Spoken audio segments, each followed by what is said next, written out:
First எடுத்தோடனே நம்ம வாங்கின ப்ரெட் போர்டு தான் இருக்குது. ஒரு சில ப்ராஜெக்ட் செய்யறதுக்காக வாங்கியிருக்கோம்.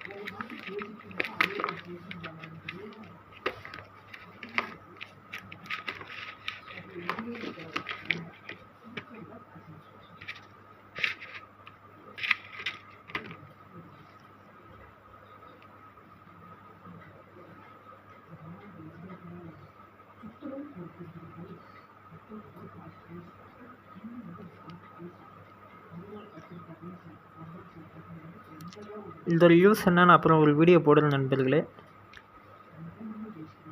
ப்ரெட் போர்டு ஃபஸ்ட்டு உள்ள பாக்ஸுக்குள்ளே வேறு எதுவும் இல்லை. ப்ரெட் போர்டு தூக்கி மூலையில் வச்சுருவோம்.